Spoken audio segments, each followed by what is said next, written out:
mama told me it's alright. You were dancing through the lightning strikes, sleepless in the onyx night, but now the sky is open. Mga madi, alam nyo bang napakahiwaga talaga ng mundo, mga madi, sapagkat may mga lugar pa pala tayo talagang hindi alam at hindi pa natin nararating, char.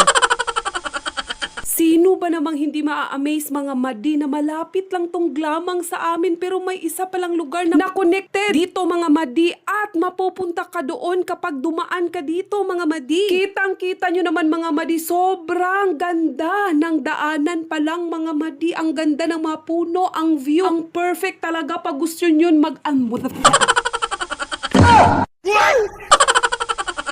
Kung gusto nyo ng unwind, mga madi, pwede kayo dito, mga madi, kasi may ipinagmamalaki silang hot spring, mga madi.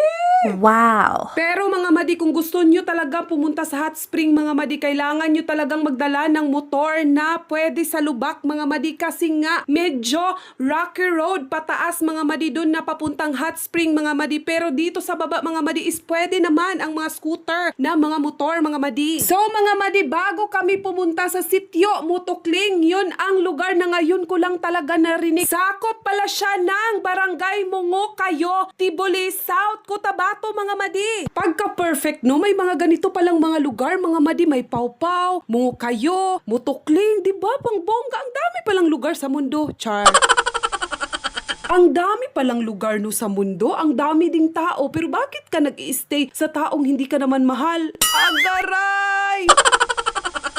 Bago kami pumuntang Mutukling, mga madi, is dumaan muna kami dito sa bahay ng aming kaibigan, mga madi, para kumain ng tinabal. At mga madi, ang swerte talaga namin, mga madi, kasi nakatikim kami ng original, yung original talaga. Napulot, mga madi, talagang fresh pa siya, kuha sa puno, mga madi, talagang natikman namin. Ang sarap pala talaga ng totoo at walang halong char na pulot, mga madi.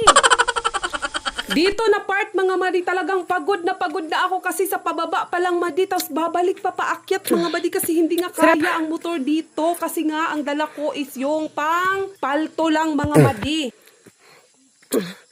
Sarap talaga.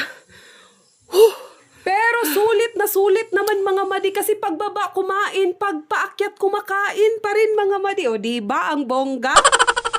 Diyan banda sa tinuturo ko, mga madi, is diyan ang papuntang Mutukling, mga madi. So medyo akyatin talaga siya, mga madi. Hindi na video ng kaibigan kong si Madiging ang daan, mga madi, kasi sobrang busy siya sa kakahawak sa akin, mga madi.